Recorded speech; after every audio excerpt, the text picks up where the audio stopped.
Hola, buenas tardes. Colegas, es para mí un gran honor tener hoy al disertante que tenemos. Creo que los nuevos conflictos sobre los que se va a referir el doctor Ricardo Lorenzetti van a dejar realmente algo positivo en cada uno de nosotros. Les estoy presentando al ministro de la Corte Suprema de Justicia de la Nación, el doctor Ricardo Lorenzetti, a quien recibimos con un aplauso.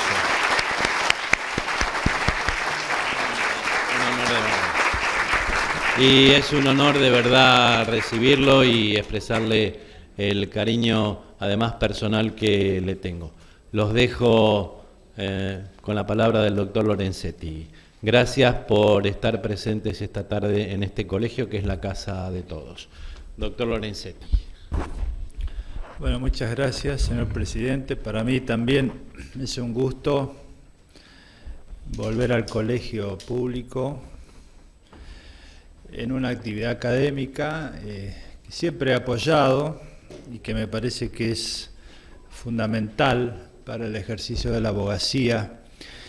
Y desde ya quiero felicitar a las autoridades del colegio por esta vocación permanente de brindar un servicio académico. Nosotros colaboramos en esta actividad siempre que podemos y también es nuestro deber trabajar en fortalecer el sistema de justicia en general.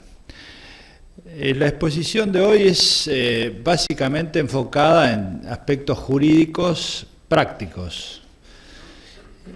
No vamos a hacer mucha teoría, sino un análisis de cómo hoy en día se ha ampliado extraordinariamente el campo de la litigiosidad individual y colectiva, tanto en nuestro país como también en el derecho comparado, pero nos vamos a enfocar básicamente en nuestro país.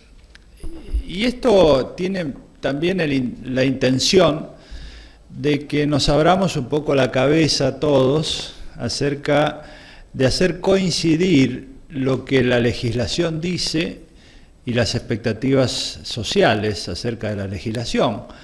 Porque lo que está pasando en nuestro país y en gran parte del derecho comparado es que hay una profusa legislación, pero muchas veces no es utilizada, no es implementada. Es decir, el gran debate jurídico actual no está tanto en la profusión de nuevas leyes, sanción de nuevas leyes, sino en la aplicación de esas leyes, en la legitimación para peticionar y en el proceso de implementación de esa legislación. Yo voy a hacer un panorama lo más amplio posible de una gran cantidad de temas. En algunos profundizaremos un poco más, pero la idea es mostrarles un poco la amplitud que existe hoy en el campo de la litigiosidad. Vamos a tratar de ordenarlo en función de intereses jurídicos. Ustedes saben que hoy en día, en nuestro sistema jurídico, desde la Constitución del 94, pasando por la sanción del Código Civil y Comercial de la Nación y las legislaciones procesales vigentes, nosotros hacemos una categorización de conflictos que lo denominamos nueva tipicidad conflictual, es decir, hay conflictos entre intereses individuales homogéneos y bienes de incidencia colectiva. El ejemplo que siempre me gusta citar para que quede claro este panorama es que si hubiera agua contaminada que circula y dos personas la beben y fallecen, en ese caso tenemos una acción de daños o una acción penal, pero siempre es el interés individual, el derecho subjetivo el que acciona. Si 1 millón de personas beben agua y ese millón de personas se enferman, lo que ocurre es que hay un problema de cómo se organizan los procesos. Por eso en el American Law Institute se denomina problema de justicia agregativa. y en el derecho brasileño acción de clase. Es decir, el problema aquí es no hacer 1.000.000 de juicios iguales, y es lo que hacemos. Fíjense ustedes, por ejemplo, la litigiosidad en el campo de la seguridad social. A veces es un caso, pero tenemos que hacer 100.000, 200.000 iguales. Y ahí lo que ha dicho la Corte desde Alavi en adelante es, bueno, hay que probar la causa común y luego cada uno demostrará su perjuicio individual, pero el problema es demostrar la causa común. Y luego, si pensamos que 2 pájaros beben esa agua, desaparecen los pájaros y se extingue la especie, ahí ya no tenemos un problema de derechos individuales ni tampoco de justicia agregativa, sino que es un problema de que se extinguió la especie de la cual nadie es dueño. Entonces ahí no tenemos derechos subjetivos sobre la especie. Lo que hay es una legitimación sustantiva para obrar en representación de ese bien de incidencia colectiva. Es un problema ontológico y no es un problema de organización procesal. Hecho este panorama, vamos a empezar por el primer tipo de tipicidad conflictual. Hoy vemos en el campo de los derechos de la persona, que son derechos individuales, una amplitud muy grande porque se ha pasado de un sistema de la ciudadanía pasiva a una ciudadanía activa, lo que denominamos la ciudadanía del siglo XXI, es un ciudadano activo, el que peticiona, el que actúa. Y los temas antiguos comienzan a ser susceptibles de una relectura. Por ejemplo, la privacidad. Hoy sabemos que la privacidad es un tema muy antiguo, podemos rastrear 200 años en jurisprudencia, pero ¿cuál es el problema de la privacidad hoy? En primer lugar, tenemos los casos vinculados a datos personales. Si uno ve lo que sucede hoy con un chico que comienza su vida y la analiza en perspectiva en 50 años, toda su vida va a estar puesta en Internet. Desde las fotografías que se sacó en el cumpleaños, cuando nació, todos los viajes, los hoteles que visitó, toda su vida. Si alguna vez se emborrachó con sus amigos, quedará ahí. Si alguna vez se enfermó, quedará ahí también su historia clínica. Si alguna vez tuvo alguna expresión en contra de alguien, también quedará ahí. Entonces, ¿cuál es el problema? Es que esto hoy está organizado y es accesible. Entonces, ¿qué puede ocurrir? Que alguien pida un trabajo y le digan, no se lo damos porque en la base de datos figura que usted va a tener una enfermedad, o hizo tal o cual declaración, o alguna vez se emborrachó, o tenga que pagar el seguro más caro porque el código genético al cual se tiene acceso en la compañía de seguros le determina que usted va a tener tales y cuales enfermedades. Entonces es un problema central hoy cómo protegemos la privacidad. Por eso en el Código Civil y Comercial hoy tenemos los derechos personalísimos, el derecho a la imagen, artículos 52 y siguientes, y la tutela inhibitoria, es decir, la tutela preventiva en el campo de la responsabilidad civil. Entonces, uno de los núcleos grandes de litigiosidad hoy es la defensa del dato personal, aquí y en todo el mundo. ¿Por qué? Porque uno puede solicitar acciones preventivas en defensa de los datos personales. Tema que es muy difícil y habría que hacer un curso sobre esto. ¿Por qué? Porque también hay que buscar ciertos equilibrios.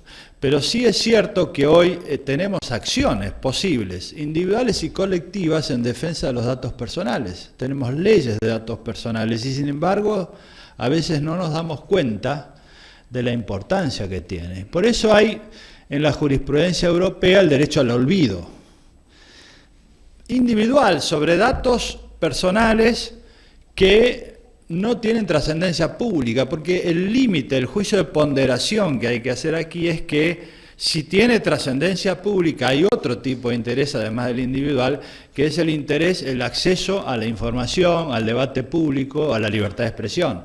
Entonces, por eso ahí se hace una distinción, si es puramente individual o si hay un interés público. Pero si es puramente individual, hoy hay acciones preventivas y también resarcitorias por la difusión de datos personales.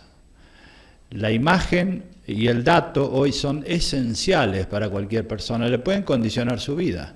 Lo mismo sucede con la circulación en las redes sociales, que es un gran tema que se discute hoy, hay mucha jurisprudencia en distintos países, sobre las fake news o las falsas noticias, que tienen influencia electoral, tienen influencia en el sistema político, tienen influencia en el sistema parlamentario, tienen influencia en todo hoy. Pero desde el punto de vista de la litigiosidad, hoy vemos una expansión muy grande de acciones sobre las redes sociales, lo que aquí en Argentina se denomina como trolls. Es decir, alguien que critica recibe críticas fundadamente o no de una gran cantidad de acciones.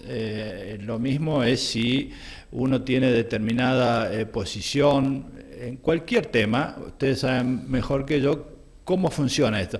Pero ¿cuál es el tema jurídico? Lo que se discute es que en realidad hay o no responsabilidad del organizador del sistema, porque es muy difícil en las redes sociales determinar quién es el autor. Hay un anonimato. Acá tenemos un problema de legitimación pasiva, es decir, ¿a quién se demanda? Entonces, si son miles de tweets o de información que circula por Facebook, uno puede hacer una acción, esa acción puede ser promovida, pero a veces es muy difícil establecer la autoría. Generalmente no hay una autoría determinable. Entonces, ¿cuál es el debate jurídico? ¿Es responsable aquí el organizador del sistema, la empresa? Google, YouTube, muchísimas. Este es otro debate importante que se está dando en el derecho comparado, que nosotros lo tenemos bastante discutido también en la Argentina, porque si ustedes se fijan, cuando surgió la revolución industrial, no había una regulación de la empresa, se la promovía, pero a medida que la empresa empezó a tener conflictos con el trabajador, surgió el derecho laboral, con el consumidor surgió el derecho del consumidor. Entonces hoy, ¿qué ocurre? En Internet hace 15 años, yo escribí un libro hace 15 años por lo menos sobre el comercio electrónico, el tema era la libertad de expresión, pero hoy hay grandes empresas que actúan en Internet y pueden condicionar el funcionamiento. Ya no es solo un problema de libertad de expresión. Por eso en muchos países se discute la responsabilidad de los organizadores del contenido. Es decir, si los puede obligar o no a hacer un algoritmo distinto que elimine determinadas posiciones que son agresivas. Esto ya está ocurriendo y ya hay jurisprudencia. Entonces, este otro campo de litigiosidad, que no es solo preventiva, es decir, hoy, si ustedes se fijan en la audiencia pública que se hizo en la causa Rodríguez y Google en la Corte, uno de los temas que se discutió es si podían ellos organizar un sistema automático de quejas. Respondieron que sí, pero el tema es si puede haber también responsabilidad civil. Bueno, ese es un campo que hoy está en pleno debate y discusión. Fíjense lo que es el mundo digital y la privacidad y los datos. Es uno de los grandes temas que se están discutiendo hoy también en nuestro país. Es decir, y aquí hay acciones individuales, pero también acciones colectivas. Este es el tema de la privacidad de la persona, en toda su integridad, porque hablamos de la persona y su individualidad personal, es decir, una esfera de contenidos de las decisiones personales en las cuales nuestra Constitución, a través del artículo 19, las protege. Esto implica también la posibilidad de que cada uno organice su vida, si es una persona adulta, como lo desea. Esto es un principio constitucional que la Corte ha sostenido en varios precedentes, que también tiene mucha importancia en el mundo de hoy, porque no se trata solo de la privacidad, sino de las decisiones personales de cómo organizar su vida.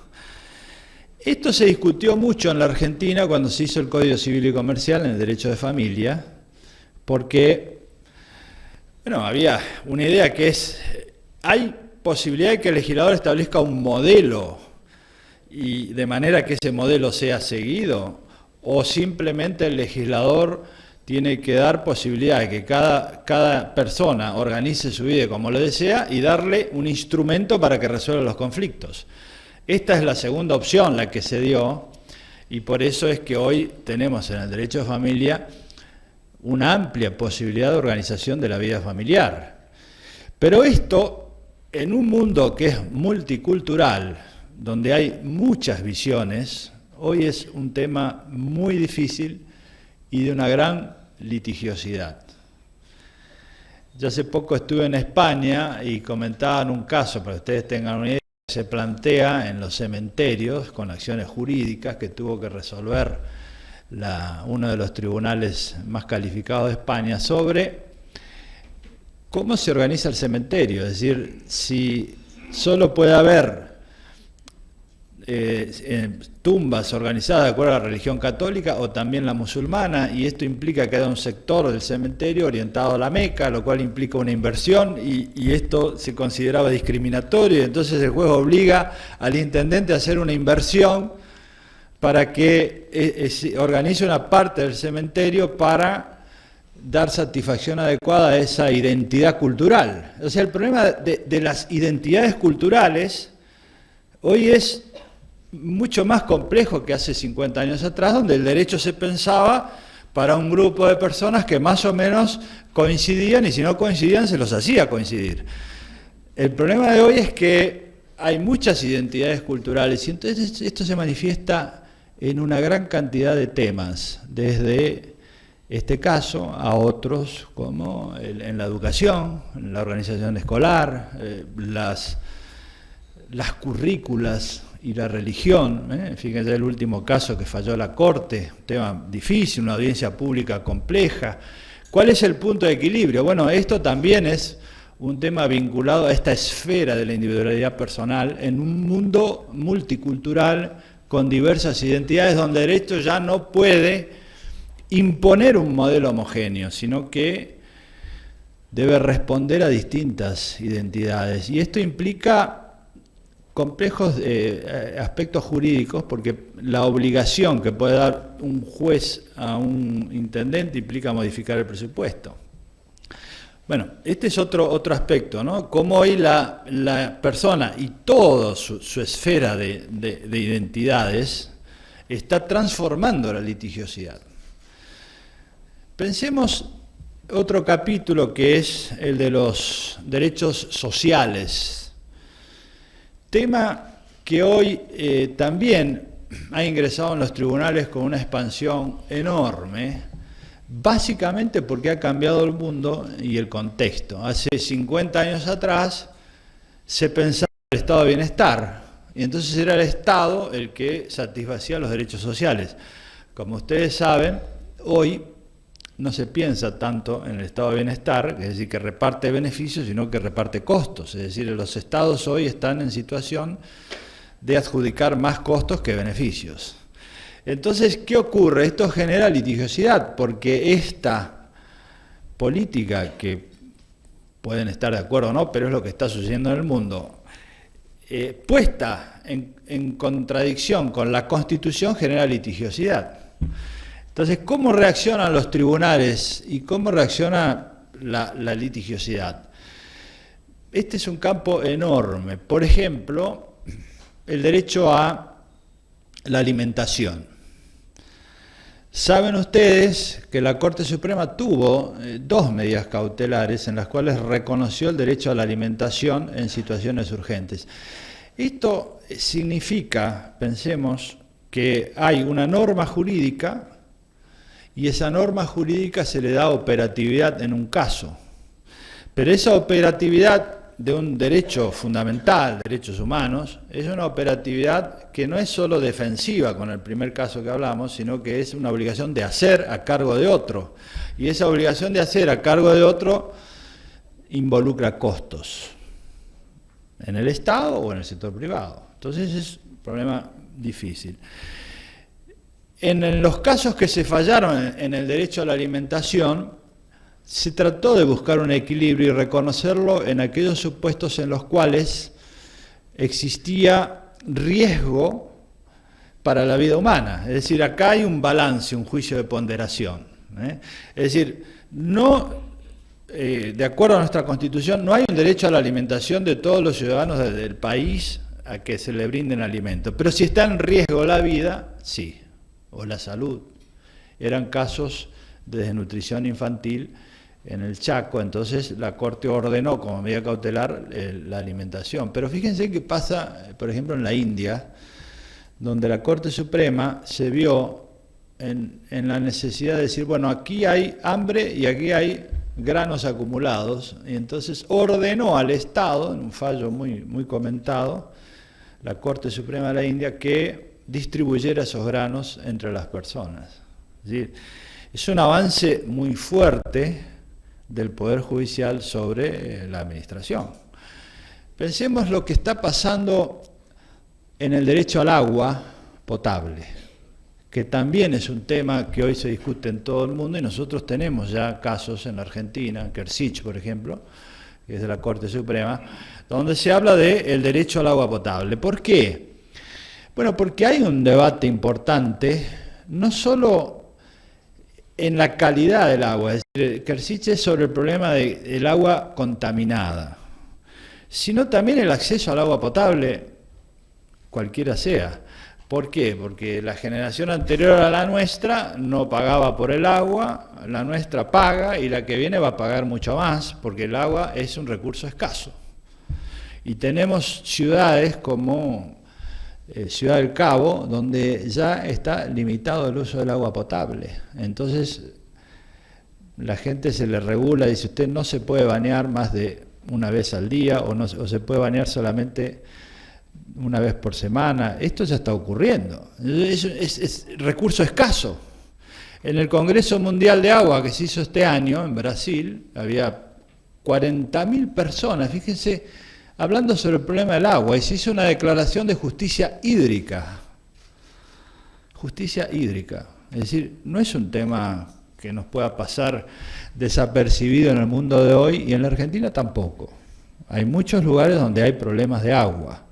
Entonces, las Naciones Unidas dicen, hay un derecho fundamental al agua potable, pero ya tenemos litigiosidad en nuestro país, y uno de los casos fue el conflicto de La Pampa y Mendoza, donde no era un problema individual, pero sí ahí hay conceptos importantes sobre el tema del agua, donde se la considera un bien jurídico, hay legitimaciones reconocidas, hay muchos conceptos ahí sobre agua que está planteando un campo de litigiosidad enorme en el mundo. Pensemos en el derecho a la vivienda. Entristece cuando uno camina hoy por las calles y ve gente viviendo en la calle, ¿no? Bueno, nosotros hemos tenido también un caso en la Corte Suprema sobre el derecho a la vivienda, y ya hay mucha jurisprudencia. En primer lugar, diciendo que esto es justiciable, porque hace 20 o 30 años atrás no era justiciable. Esto empezó con una sentencia de la Corte Suprema de Sudáfrica, diciendo que el derecho a la vivienda no es solo un problema de la discrecionalidad de la administración, sino que es justiciable. Y nosotros tuvimos un caso acá donde se dijo que es justiciable, que hay un derecho a la vivienda si está en riesgo la vida. No todo el mundo tiene un derecho a la vivienda, esto es lógico, no hay un contenido pleno de esto, pero sí en situaciones específicas hay un derecho a la vivienda. En otros países se trabaja mucho el derecho a la educación, por ejemplo en Estados Unidos, donde ellos dicen, bueno, primero es la educación, después los demás derechos. Si una persona está educada, va a tener posibilidades en el mundo del trabajo, y entonces no es necesario que los jueces intervengan tanto con estos derechos sociales. Es otra concepción. Pero es interesante analizar cómo la jurisprudencia de Estados Unidos trató el derecho a la vivienda, a la educación, primero con un fallo muy conocido hace ya muchos años, donde se trabajó el tema de la discriminación, y la discriminación en la educación. Pero después, en los años 80, ese fue fallo de los años 50, en los años 80 hubo mucha jurisprudencia en Estados Unidos sobre la calidad de la educación en relación a la igualdad de oportunidades y la discriminación. ¿Por qué un chico que va a una escuela no tiene en esa escuela la misma cantidad de materias que en la otra? ¿O por qué un chico no tiene la misma cantidad de bibliotecas? Esto lo trataron los jueces. Y esto está condicionando su vida futura. Y entonces un debate importante sobre el contenido de la educación. En nuestro país es un tema que está girando ya en los tribunales, porque claro, nosotros tenemos derecho a combatir la discriminación, tenemos en la Constitución una ley antidiscriminatoria, tenemos la igualdad real de oportunidades en la Constitución, en el artículo 75, y tenemos un sistema educativo donde se cuestiona si hay una igualdad real de oportunidades o no. Entonces esto está generando también un campo de litigiosidad. Fíjense entonces en los derechos sociales, cómo está expandiéndose extraordinariamente la litigiosidad individual y colectiva, porque acá tenemos la posibilidad de accionar en un caso donde está uno y por un derecho subjetivo afectado y hay que demostrar la lesión a ese derecho subjetivo, pero también hay otros casos donde se demanda en representación de grupos, organizaciones no gubernamentales o en representación de los afectados. Este es el campo de los derechos sociales que hoy está en plena expansión. Y no quiero enumerar, pero ustedes saben, hay muchísimos más que estos. Pensemos, luego vamos recorriendo otros aspectos de la litigiosidad en expansión, que es el campo ambiental. En el campo ambiental hoy es extraordinario, es el campo de mayor litigiosidad en el mundo hoy, cómo está expandiéndose. Entonces tenemos acciones individuales o colectivas en defensa de bienes colectivos o individuales en casi todos los temas. Hoy en la Argentina tenemos litigiosidad ambiental por el tema de los glaciares, por el tema del agua, por el tema de la minería, por el tema de la deforestación de bosques, por el tema de la desertificación. Es un mundo. Y acá hay mucha jurisprudencia de la Corte, que en realidad ha sido innovadora, pero que hoy ya está muy aceptada en muchísimos países.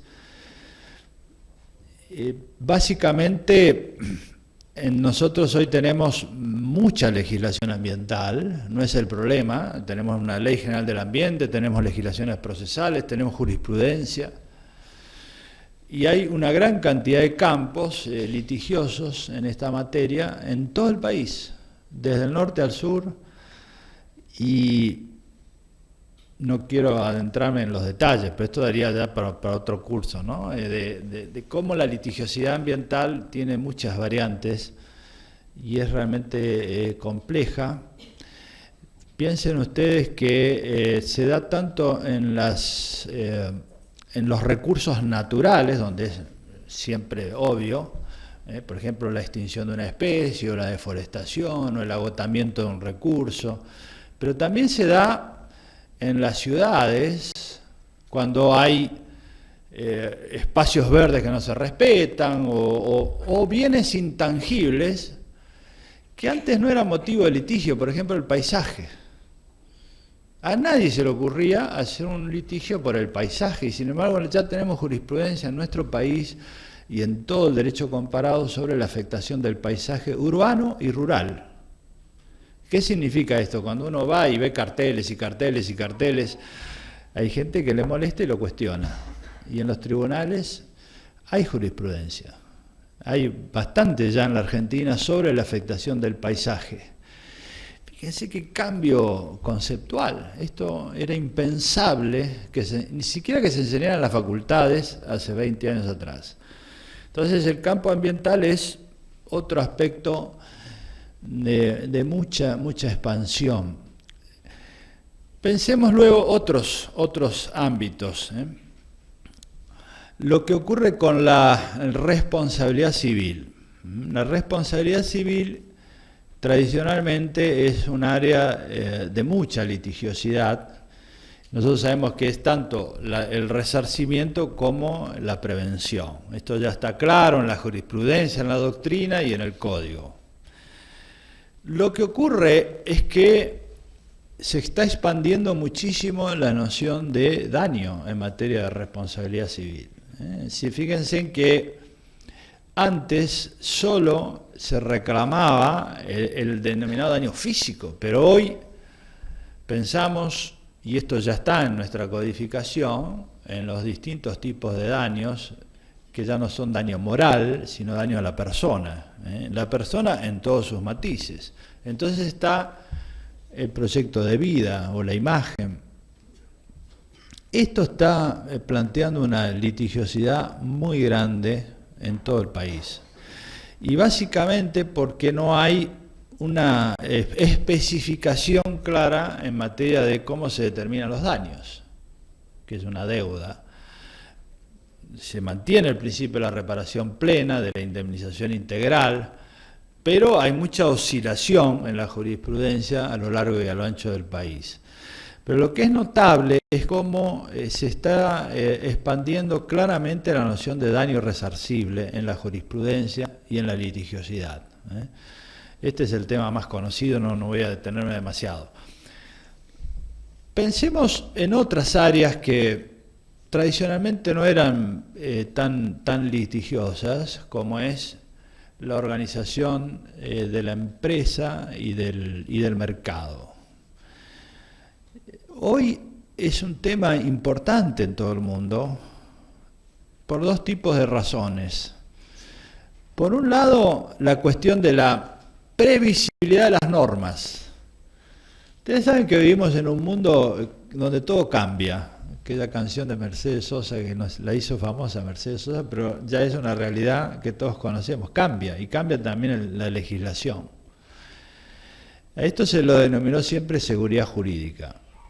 La seguridad jurídica siempre fue un tema de debate en el mundo académico, debate en el mundo empresario, debate en la gobernabilidad, debate en los parlamentos, pero no se pensaba que era un tema litigioso. Pero hoy ya hay mucha litigiosidad por el cambio de normas y en tanto esto afecta a la actividad empresaria. Esto es un tema que está surgiendo hoy en distintos países y en el nuestro también. Es decir, ¿en qué medida un cambio de normas en materia impositiva o un cambio de normas en materia de organización del mercado puede generar acciones cuya titularidad sea de la empresa o de cualquier afectado? Yo no quiero adelantar ninguna opinión, lo que quiero plantearle es cómo está siendo litigioso este aspecto. Hay muchos cambios de normas acá y en todo el mundo, a veces por razones económicas, porque cambia el contexto. Ustedes saben que hoy hay mucho cambio en el mundo económico en general, y los gobiernos y las legislaturas tienen que cambiar la legislación. Entonces hay un problema de quién soporta los costos y obviamente los sectores empresarios litigan. Los cambios tecnológicos, que son importantes, cada vez más relevantes. Fíjense en cosas que nos están pasando a veces desapercibidas, pero no a la gente. Por ejemplo, si hay un sistema que permite afectar la intermediación es Internet. Donde impacta en el mundo empresario, Internet es en la intermediación. Yo me acuerdo cuando era chico, mi papá era viajante de comercio y me llevaba en el auto a acompañarlo en el trabajo.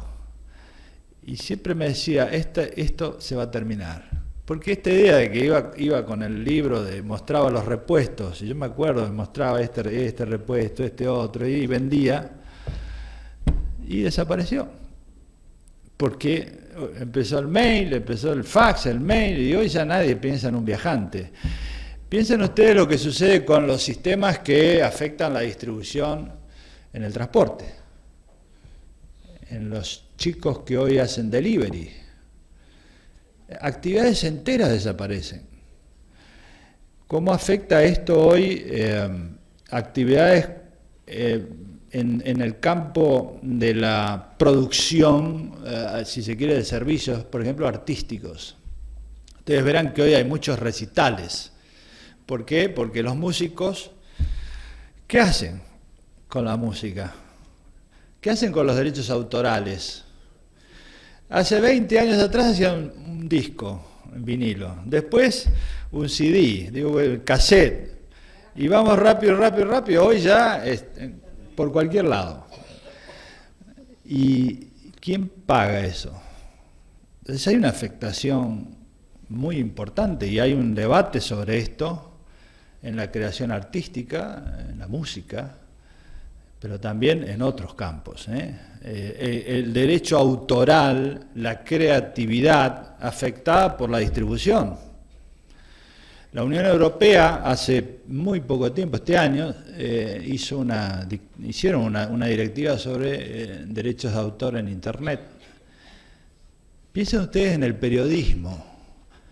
El periodismo es una profesión importante para la sociedad. El periodismo de investigación, el que produce una noticia seria, el que crea, el que estudia un tema, lo investiga, lo escribe.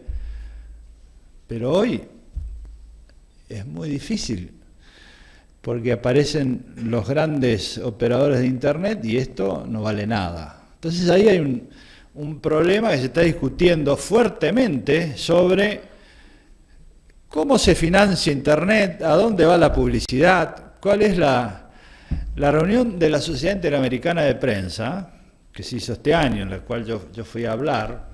Este era el tema central, y es cierto, es decir, ¿cómo es el tema de la publicidad? Los estados, ¿a dónde dirigen la publicidad? Es un tema que empezó a ser también litigioso en el mundo empresario. Fíjense qué cambio, ¿no? de cambio de normas, cambios tecnológicos. Y la empresa con el mercado, cómo está hoy en un equilibrio difícil, porque las regulaciones del mercado pueden avanzar y afectar la actividad empresaria, o la actividad empresaria puede afectar el funcionamiento del mercado. Entonces, ¿en qué medida los acuerdos entre empresas constituyen abuso de posición dominante? Este es otro tema, en el nivel mundial es un gran tema. En la Argentina todavía es un tema pequeño, pero es bueno mencionarlo para tenerlo cómo está en el mundo empresario. Y en el mundo del consumidor, fíjense, nosotros tenemos una ley de defensa del consumidor de hace muchísimos años y jurisprudencia, pero es casi desconocida en todos los temas que contiene la ley de consumidor, cuando en realidad los consumidores somos todos. Y cuando ustedes preguntan qué les pasa a los consumidores, se van a encontrar con muchísimas cuestiones que quieren plantear en los tribunales y las plantean. Nuestra ley de defensa del consumidor, más las normas que se incorporaron en el Código Civil y Comercial, son muy amplias. Y si uno ve la litigiosidad en países del derecho comparado, por ejemplo en Brasil, uno de los temas donde comienza la relación de consumo es en la publicidad. Y uno dice, la publicidad jamás se nos hubiera ocurrido que era un tema judicial, justiciable. Pero ¿qué ocurre con la publicidad? Si nosotros analizamos nuestra vida, poco a poco nos vamos comportando como la publicidad nos va indicando. Todos dicen, hay que tomar una copa de esto hace bien o no tomarla hace mal, y así, ¿no? Las pautas de consumo se van fijando a través de la publicidad. Y se ha diluido uno de los fenómenos es la disolución en materia publicitaria entre alimento y medicamento. Cuando uno va al supermercado, ve que la gente se orienta cada vez más a los productos que tienen algún valor en la salud, porque no tiene grasas saturadas, ustedes conocen muy bien esto, ¿no? Entonces, ¿en qué medida esa publicidad inductiva puede llevar a una persona a consumir y causarle daños? Bueno, ya hay juicios bastantes en todo el derecho comparado sobre este tema, que nosotros incluimos en el Código Civil y Comercial de la Nación, artículo 1071, la publicidad inductiva que tiene capacidad de causar un daño a la salud. Y de ahí en adelante tenemos el trato al consumidor, el trato digno, ya tenemos jurisprudencia sobre el trato digno y las cláusulas abusivas en los contratos de consumo. Y tenemos un amplio campo en materia de litigios colectivos de consumo.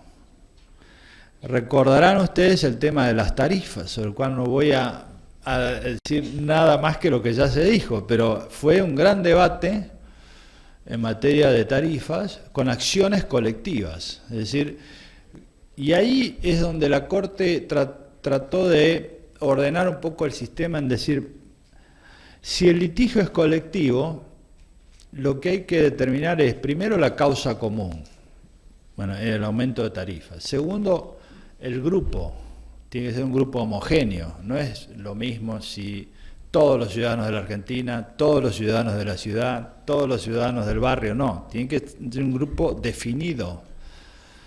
Y esto no estaba muy claro cuando se comenzó la primera fase de la litigiosidad en materia de tarifas, si son empresas, si son usuarios, pero fue una enorme litigiosidad que antes no se pensaba ni siquiera como cuestión jurídica, y sin embargo fue un tema importante y lo sigue siendo. Hay muchos litigios sobre las tarifas, pero en las relaciones de consumo hoy tal vez es uno de los temas más difíciles para nuestra gente, que está afectada por los temas de los precios en las relaciones de consumo, las cláusulas abusivas, en casi todos los campos. Y este es también un campo explosivo en materia de litigiosidad. Empresa, consumidores.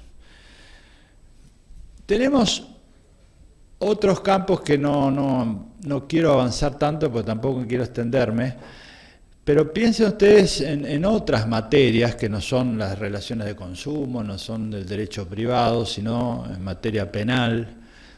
Por ejemplo, ¿cómo ha cambiado la litigiosidad? Fíjense que en materia de, por ejemplo, de narcotráfico o de delitos de corrupción, ¿cómo ha girado la responsabilidad penal hacia la articulación económica del delito? Cuestión que es de los últimos años. Si ustedes analizan la figura del lavado de dinero, antes era una figura casi sin mencionar. Después se decía es secundario, hay que probar el delito precedente, y hoy ya es un tema aquí en todo el mundo, no es un tema nuestro. Pero es un giro importante, conceptual, donde la litigiosidad se orienta hacia la desarticulación de la racionalidad económica que genera el delito. Esto también hace repensar el derecho penal y la litigiosidad en materia penal.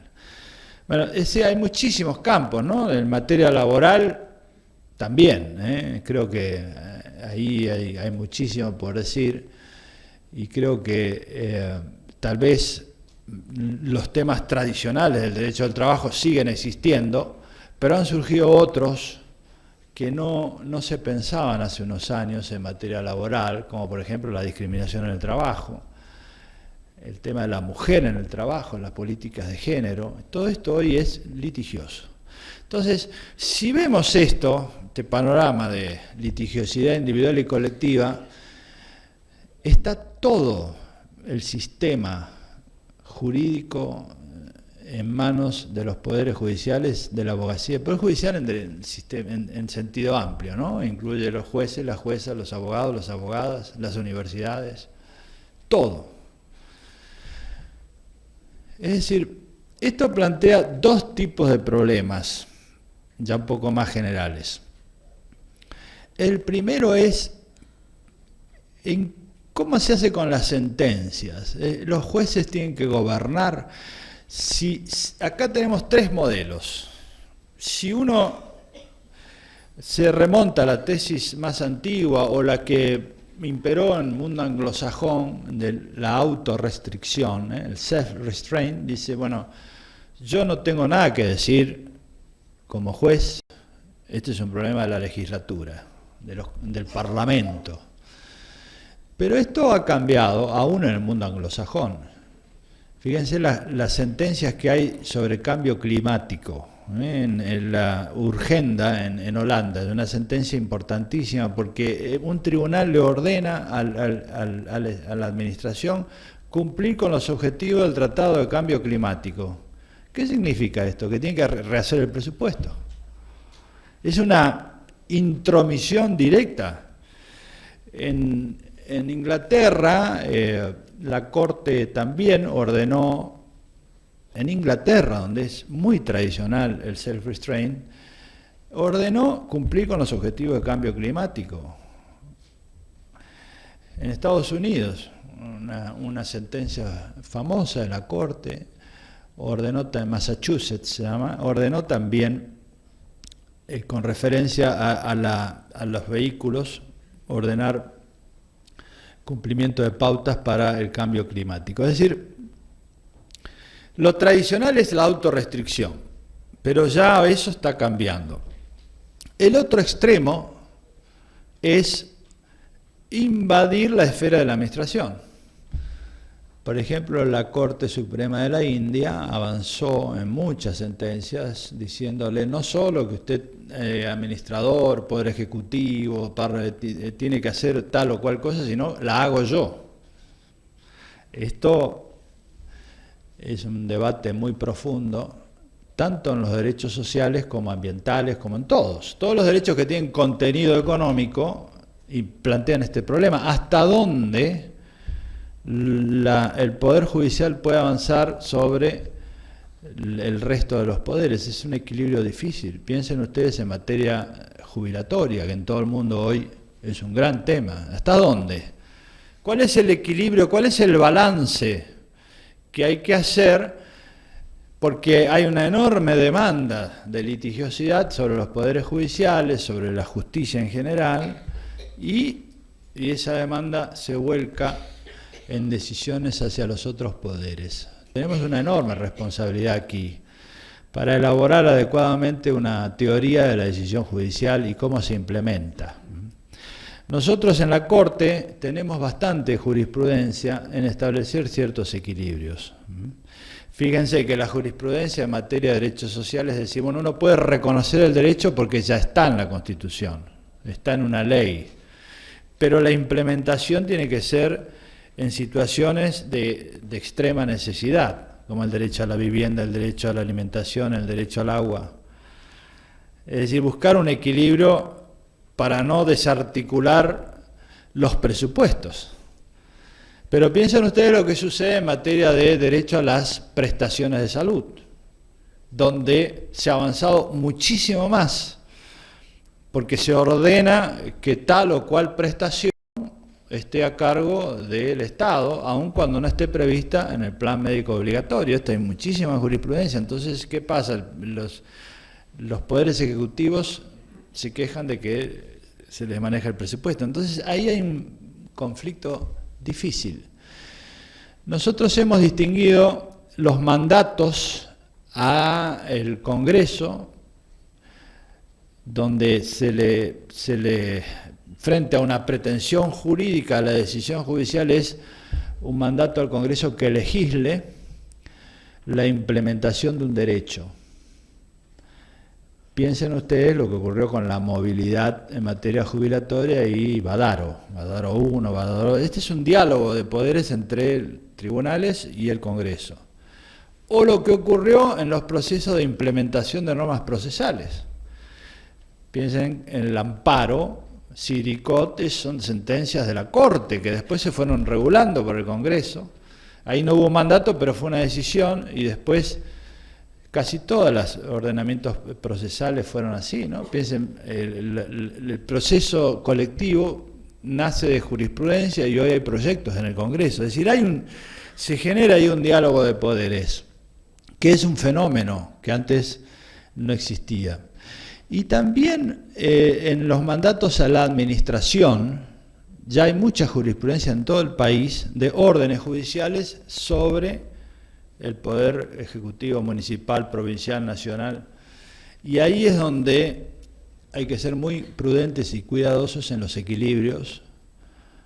La Corte, tal vez el caso más conocido es Mendoza, el caso del Riachuelo, donde ordena la implementación de un plan, pero no dice cómo debe hacerse el plan, porque el plan es una cuestión de otro poder del Estado, cómo se hace el plan. Los jueces lo que tienen que hacer es ordenar que se haga un plan, controlar su implementación, pero no hacer el plan. Este es el equilibrio difícil en los procesos de implementación acá y en todo el mundo. Este es un tema muy discutido hoy en la jurisprudencia. Por ejemplo, en Colombia, la Corte Suprema ordenó también la limpieza de un río, pero fue mucho más allá. En Pakistán ordenaron, digo para que vean que es un problema mundial esto, la Corte de Pakistán ordenó y creó un administrador con facultades, una orden judicial para avanzar en la administración de la ejecución de la sentencia. Es decir, ahí es cuál es el balance, cuál es la ponderación que hay que hacer en la implementación. Hacer que el derecho sea efectivo es la obligación de los tribunales. No avanzar sobre los otros poderes también es la obligación. Entonces ahí está esta estructura de mandatos procedimentales sobre la cual la Corte ha trabajado en los últimos años para encontrar un equilibrio. Y finalmente, el concepto más amplio es que en realidad lo que está pasando es que vemos un cambio muy grande en el estatuto del poder. Fíjense que si nosotros recorremos la Constitución argentina, como casi todas las constituciones, han sido muy reformadas en los últimos 100 años en los derechos sociales, derechos individuales, derechos colectivos. Pero en la parte de la organización del poder no ha habido cambios, no hubo ningún invento novedoso en los últimos 200 años, pero sí cambió el mundo. Entonces, las expectativas sociales son muy altas. ¿Y qué ocurre? Los sistemas electorales tienen una estructura de incentivos inmediatos, porque ha cambiado también la intermediación por la tecnología, ¿no? Internet impactó, como decía antes, en la intermediación, también en la política, ¿no? Hoy es inmediato. Lo que sucedió esta mañana ya pasó. Ya vemos lo que sucede a la tarde. Entonces, el sistema político funciona con incentivos y nadie gana una elección prometiendo costos. La gana prometiendo beneficios. Entonces, ¿qué ocurre? Se prometen beneficios y los costos se trasladan, se ocultan. Esto es un problema mundial. Y por eso está pasando lo que está pasando, ¿no? Es un cambio difícil, porque en el sistema político es algo que se discute mucho hoy en el derecho constitucional y en la sociología del poder constitucional. Pero lo que nos interesa a nosotros es que, como eso funciona así, ¿a dónde se reclaman decisiones que impongan costos actuales y beneficios futuros? En aquellos que Naciones Unidas denomina jugadores no ortodoxos, es decir, los poderes judiciales y la sociedad civil. Por eso es que toda esta tremenda demanda social está yendo a la abogacía, a las universidades y a los poderes judiciales. Y esto es una enorme responsabilidad que tenemos. Podemos ignorarlos y decir, nosotros lo único que hacemos es aplicar la ley. Pero está en juego también la credibilidad de las instituciones. Nosotros no podemos ignorar este fenómeno, ni aquí ni en ningún lugar del mundo. Hoy en todos los poderes judiciales están cargados de litigiosidad, pero también es una gran oportunidad para revalorizar la función del derecho. Porque al mismo tiempo que sucede este fenómeno, esta estructura de incentivos inmediatos hace que el lenguaje jurídico se vaya deteriorando. Si ustedes analizan los debates que hay en el mundo de hoy, horrorizarían a muchísimos de nuestros profesores de hace 50 años atrás. Es decir, hay una pérdida de sustancialidad del debate jurídico. Entonces hoy nosotros tenemos la responsabilidad de que la sociedad hable en lenguaje del derecho, de ser fuertes, de ponernos al frente de las expectativas sociales, de darle un cauce. Y esto es un motivo también de un nuevo idealismo, ¿no? La universidad nos enseña muchas cosas, pero siempre nos enseñó a creer en el derecho, siempre éramos todos idealistas en la universidad. Bueno, hoy hay que seguir siéndolo, porque es la sociedad la que demanda muchísimo del derecho. Y entonces, esta tremenda litigiosidad también tiene que ser vista como una responsabilidad. Creo que hoy hay un rol enorme de la abogacía, de la justicia, del Poder Judicial en la sociedad. Y si no hacemos frente a esto, podemos tener un desprestigio de las instituciones, pero también podemos verlo como un nuevo motivo de encarar una visión que sea idealista de la función judicial, de todo el sistema de justicia. Es cierto que está recargado, que no funciona bien, pero si ustedes advierten lo que ha ocurrido en los últimos 50 años, las grandes crisis fueron administradas por los poderes judiciales, con todos sus defectos. Pensemos lo que ocurrió con el Corralito, del cual a veces nos olvidamos, pero eran 200.000 juicios que había solamente en la Corte Suprema. Y eso fue un trauma social administrado por la abogacía, los jueces, con legislación en el medio, de intercambio, diálogo de poderes. Fue todo un proceso institucional que se fue digiriendo socialmente y encontrando una solución. Pensemos lo que fue todo el tema del terrorismo de Estado, que hubo un diálogo de poderes entre el legislador, los poderes ejecutivos y los poderes judiciales, pero todos los procesos que se fueron haciendo a lo largo y el ancho del país en materia de juicio de lesa humanidad fueron procesos judiciales y fueron administrando una situación muy difícil y que excedía las capacidades de los poderes judiciales en hacerlo, tanto en el Corralito como en los casos de terrorismo de Estado. Sin embargo, eso encontró mucha gente con coraje, con convicciones, con ganas de hacer cosas, con las dificultades, que había problemas, pero lo llevaron adelante.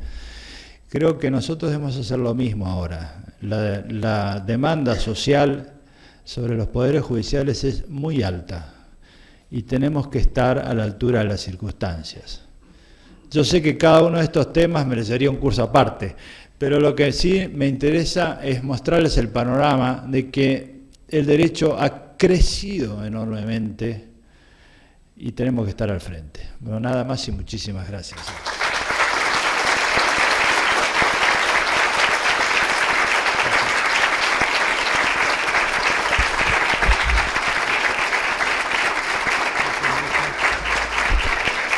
Gracias.